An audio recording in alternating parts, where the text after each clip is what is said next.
physical therapists. They go to a lot of school, and they're highly qualified. Um, and so often you'll get clients who have been to PTs, and what you see is they're like, well, I've done all these things, and let's take a shoulder injury, for instance, or more specifically, a shoulder problem like inflammation in the shoulder, maybe some impingement, arthritis, you know, a minorly torn supraspinatus, things like this. And so you get this client, and the client comes to you, and they say, "Oh yeah, I did PT for this. In fact, I've been to 2 PTs, but I thought I'd come to you because it's not getting better as much as I'd like." So at first you might think, "Oh, okay, you know, what am I going to do that's going to be so different than the PT? I mean, I guess I would strengthen up some muscles, maybe stretch some things, mobilize some things. So what has the PT done?" So you look at the person's, sheets. A lot of times people walk in, "Oh, this is what the PT said to do. It all seems reasonable. They had me doing external rotation with the TheraBand. They had me doing these mobilization exercises, but it didn't get better. So what have you got for me?" So the reason I wanted to speak about it just for a moment today is because the first thing you might say is, well, you've already done that, so let me do something completely different, which would be a completely reasonable, sort of way to look at the universe. However, my experiences show me that a lot of times when I end up doing the same thing, not the same, maybe a different version of how we do these things, the shoulder gets better. So the question really is like, what's been going on with this person? So one, you have like, it's unclear what their compliance level was.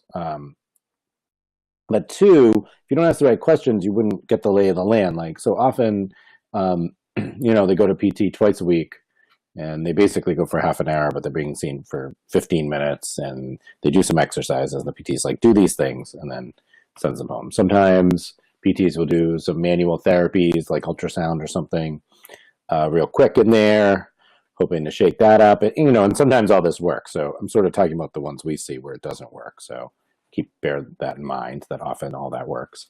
But what I end up seeing is, so they do these things, and no one's really paid attention to them.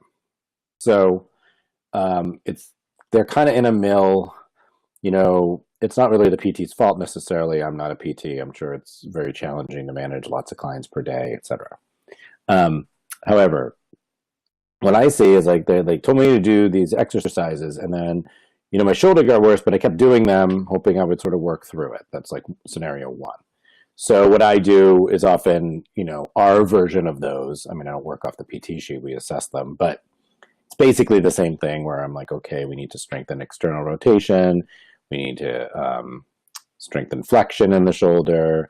I see that this person needs to, stretch their pecs and the fascia in their chest. We need to strengthen the muscles that draw the shoulder blades together. So let's do all that. And then the person starts to get better. So the question is like, what's really different there? And the difference is that I think that we are paying more attention. So we have more time maybe to pay more attention is the positive view on that subject. The negative one would be the PT isn't any good. So, either of those things are possible.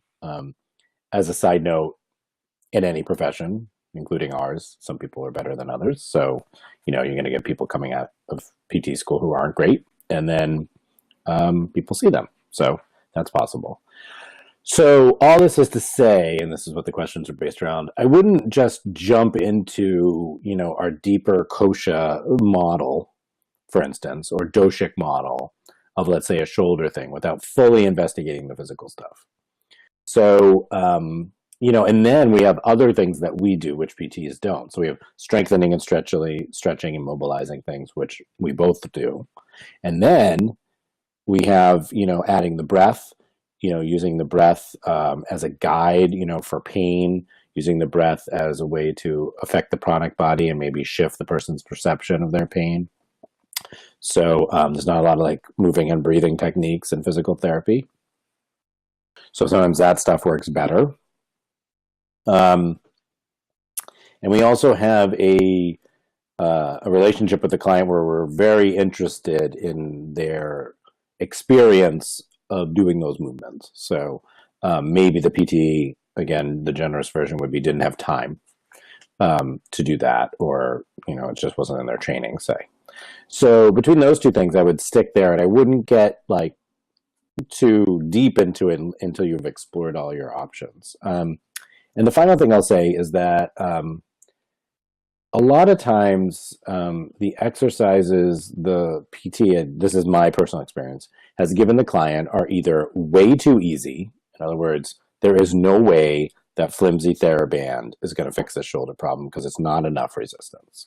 And it's just not going to strengthen muscles. Like, you need a bunch of input to get bodies to change. That's on one side. And then on the other side, what you may discover is that they are way too hard for that client. So with shoulder things especially, I see it all the time. It's like they're doing these things and the shoulder's getting really inflamed, and they need very subtle movements, which is where perception of pain and breath, in terms of us working with them, changes things, because you have to move very slowly and very mindfully and very consciously, and work below their pain thresholds, and then their body begins to open up. So that's what I see. So I hope that helps those people that posted those questions, and hope that helps everybody, actually, because you'll see a lot of this, especially with, I got to say, especially with shoulders. I've worked with a lot of shoulders. I actually enjoy working with frozen shoulder as both a yoga therapist and a manual therapist. And a lot of times you just see like sort of a botched job, So don't make any assumptions. And I would say, just to be fair to everyone, I wouldn't make any assumptions if someone's coming from another yoga therapist either. I would just start from scratch, because that yoga therapist could be skilled or not, and they could also have a completely different training than you.